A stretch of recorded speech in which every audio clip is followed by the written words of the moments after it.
Bangladesh. I was robbed on the way to the hotel from the airport by this motorbike driver. I lost everything. I lost my passport, I lost my money, I lost my cards, I lost everything that I had in my bag. বিশেষ কাজে ঢাকায় আসেন Italian নাগরিক তানিয়া মোহাম্মদ শেখ নূর। এরপর তার সাথে ঘটে এক অনাকাঙ্ক্ষিত ঘটনা। হযরত শাহজালাল আন্তর্জাতিক বিমানবন্দরে নেমে উত্তরা পশ্চিম থানার ১৯ নম্বর সেক্টরে প্রবাসী হোস্টেলে যেতে একটি উবার মোটরসাইকেল ভাড়া নেন ওই ইতালিয়ান নাগরিক। কিন্তু লোভ সামলাতে না পেরে নির্জন জায়গায় নিয়ে তার কাছে থাকা সবকিছু ছিনতাই করে নিয়ে যায় ওই উবার ড্রাইভার সহ একজন। কিন্তু সবকিছু হারিয়েও কেন বাংলাদেশের মানুষ এবং পুলিশ নিয়ে প্রশংসা করলেন ইতালিয়ান নাগরিক, সেটা নিয়েই আজকের প্রতিবেদন।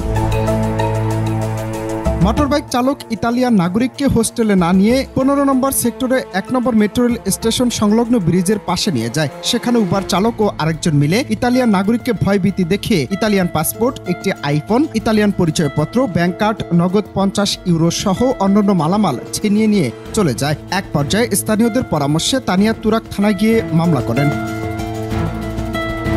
ছিনতাইয়ের শিকার হওয়ার পর স্থানীয় মানুষের পরামর্শে থানায় অভিযোগ দায়ের করার মাত্র ১২ ঘন্টার মধ্যেই ছিনতাই হওয়া মালামাল উদ্ধারের পাশাপাশি খুরশেদ আলম ও শাহিন মিয়া নামের দুজনকে গ্রেপ্তার করেছে পুলিশ। সোমবার দুপুরে ঢাকার মিন্টু রোডে ডিএমপি মিডিয়া সেন্টারে সংবাদ সম্মেলনে এসব তথ্য তুলে ধরেন উত্তরা বিভাগের উপকমিশনার রনক জাহান। ওই সংবাদ সম্মেলনে উপস্থিত ছিলেন ইতালিয়ান নাগরিক শেখ নূর।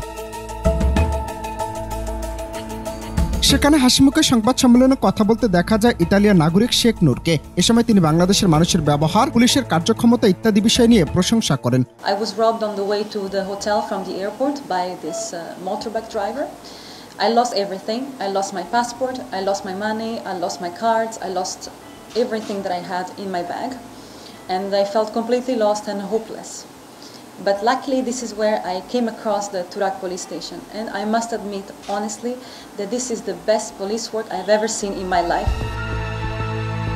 ঘটনায় পুলিশ জানিয়েছে গ্রেপ্তারের পর প্রাথমিক জিজ্ঞাসাবাদের ভিত্তিতে পুলিশ জানিয়েছে তারা পেশাদার ছিনতাইকারী চক্রের সক্রিয় সদস্য। উবার মোটরসাইকেল চালকের ভেসে যাত্রীদের নির্জন জায়গা নিয়ে ছিনতাই করে আসছিল। অভিযোগের পরপরই পুলিশ আসামি ধরতে এবং মালামাল উদ্ধারে মরিয়া হয়ে ওঠে। এই ঘটনার উদ্ধার এবং গ্রেপ্তার নিয়ে পরে সংবাদ সম্মেলন করেন উত্তরা বিভাগের উপকমিশনার।